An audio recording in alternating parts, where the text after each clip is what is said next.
And having talked about working with superstars as well as himself, I got onto the subject about the songs that he did with Michael Jackson. One of them ended up as State of Shock, which in the end I couldn't complete. I couldn't finish, so Mick Jagger did it, right? Really? Yeah, well, that's true. So I actually did the vocals. But the thing is, this is the thing, timing is everything, you know? And at the time when he wanted me to finish it, I just said I can't because I was working with Queen. I said, I really haven't got time. I was in Munich, he was in Los Angeles, and he said, look, is it okay if Mick does it? I said, fine. So Mick did my vocals. And so I think all that remains is a track that we actually wrote together, and it's a track called Victory, which then he used the title as the Jacksons album, so it was before that. So, I mean, in a funny way, I guess that track is frozen because that's the only track that we actually wrote together, as it were, and so we've got a demo, which sounds great.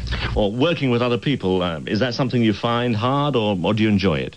I enjoy it, and find it harder. Yeah. Actually, it depends who you're working with, but I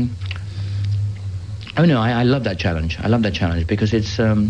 And I think all the other Queen members would actually tell you that because we have been working together for so long and we know each other instinctively what to do. Do you know what I mean? I even sort of write songs in terms of Queen. I know exactly what the bass player is capable of and things like that. So I'm in tune before I even write a song, knowing fully well what they're going to do. But to work with an established artist, not knowing him, you're working from stage one, you know.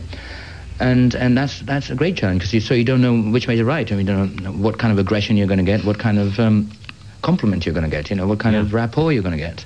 So sometimes I think working with other people, the best way is to just go in there and just do it. If it sparks off, you've got it. Otherwise, you just forget it. And with David Bowie, when we did that thing, that was exactly that way. We didn't plan anything or whatever. He just happened to be in town. We were friends, and he just kept popping into the studio, and we were jamming to some of his songs and ours, and we had a few bottles of wine and things, and we suddenly said, why don't we try something totally new? And out gelled this song. I remember David halfway through said, my God, I think it's called Fire. I mean, let's take it. So suddenly it then became a sort of a worthwhile project. Before we were just fooling around, and it was like, let's grab this while it's happening, because if we come back tomorrow, we will probably go our separate ways and not think about it. So we just carried on. It was virtually like a 24-hour session. We just kept at it and finally got the crux of the song. And then when we knew that was going to do something, we sort of worked on it another day and finished it.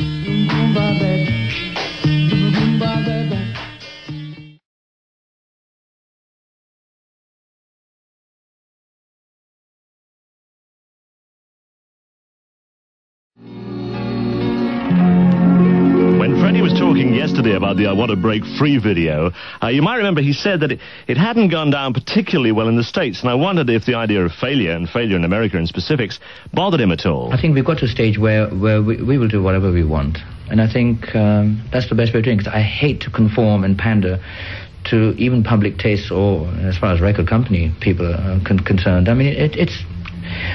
Because in fact, I was thinking about that a couple of days ago in terms of, and I thought, my God, we were outrageous and innovative in the days of Bohemian Rhapsody, and that's why it worked. For us to start pandering to people's tastes and saying that this is what they want would be such a backlash. I mean, or in terms of, my God, I mean, that's what we did before, and that's how we made it, and that's how we're going to actually stay. And so we're going to do things against the grain, against people's ideas of whatever, and if they like it, they like it. But we're not afraid of the fact that we're doing things. It's like we don't jump on bandwagon or, okay, this is modern or whatever. Let's do it. No, we do it with a Queen stamp on everything. But we're aware. We're not stupid. I mean, we don't just churn out the same stuff that we did like 5 or 6 years ago. We're aware. That's we're in tune with what's going on, and that's the way I like to live. So I mean, I remember that we had an album called Hot Space, which died a death in America. And everybody said, whereas Queen took a big risk, now they'll know that that's not what they should do. And in fact, I said, that if that's what I want to do, I'll do it.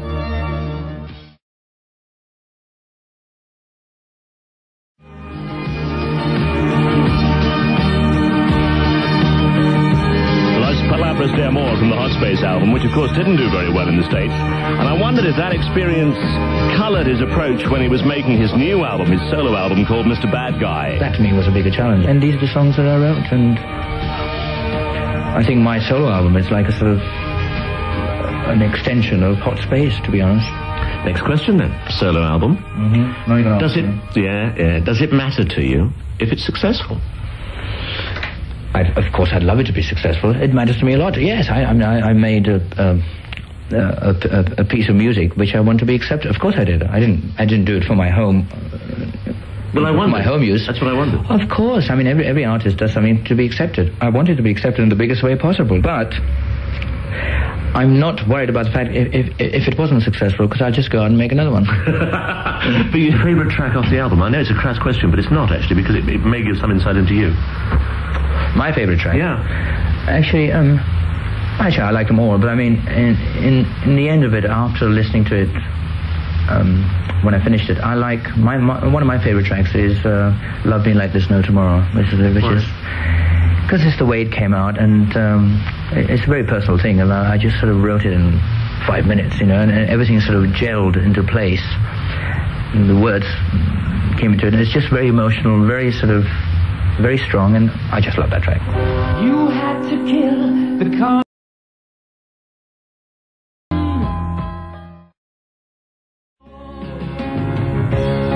Radio 1 talking exclusively to Freddie Merkьюри. It's 13 minutes past 11. It's Radio 1. About the business of being a star. I remember there was a time and place in the early days where, of course, I wanted to be looked upon or whatever, and so therefore you did it accordingly. You know, I wore Sandra Rhodes dresses, and I painted my fingernails black, and I wore eye makeup, and I had long hair. I wore women's blouses and whatever, and then I would walk into a room and close it dead. You know, I mean, that's the way to make an entrance, and you can do that. You know, just like going back to it, it's just like what Boy George can do. I mean, those things you can do if you're accepted. And now, I mean, having gone through a lot of it, I do want my privacy. It's like, it virtually is like, I mean, I've created my own monster, really. And there are times where I wake up in the morning and I think, my God, I wish I wasn't Freddie Merkьюri today. So what will you do when you relax?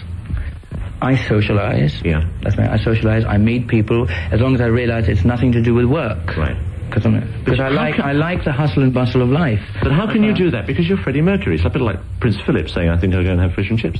Ah, there you have it. And I think I found a place, which is called Munich, where I can actually walk the streets. And, I mean, Munich is like a little village, really.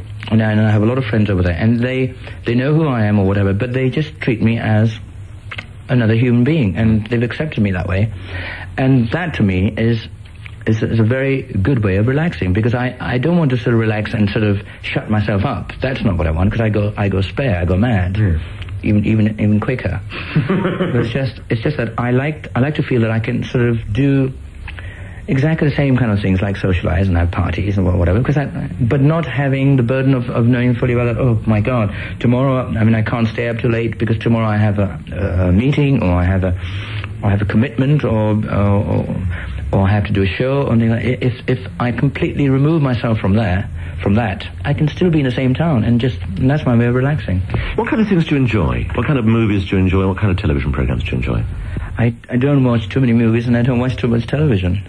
It's not something that I don't know. I'm sort of I have a very fastidious nature, and sort of I'm very sort of I am highly strung. A lot of people say that, so I'm very fidgety and everything. I do a lot of research by just looking, and by looking I mean if I meet people or whatever, trying to find, or I go to art galleries and things like that. But I mean, I'm sort of tuned into sort of very different things. I go to a lot more. I go to opera, and I go to ballet and things like that. But I'm always researching in that way. It's like people read books or whatever. I just look at everything in pictures, really. Where would you like to go? What would you like to do? In London, yes. In London, have a nice dinner. That's basically what. What would you eat? I'd eat all kinds of things. I have a gourmet chef that works for me, so I'm absolutely spoiled in terms of food, and he just makes up all kinds of exotic delicacies, and then most of the time he doesn't even tell me. So I mean, I just yes, I'm very spoiled in terms of that. Yes, when I'm on tour or whatever, I just go to the best restaurants that money can afford, but just to sample all kinds of. Oh yes, do you go for the food, or do you go with company for the company and the food? For both. I know.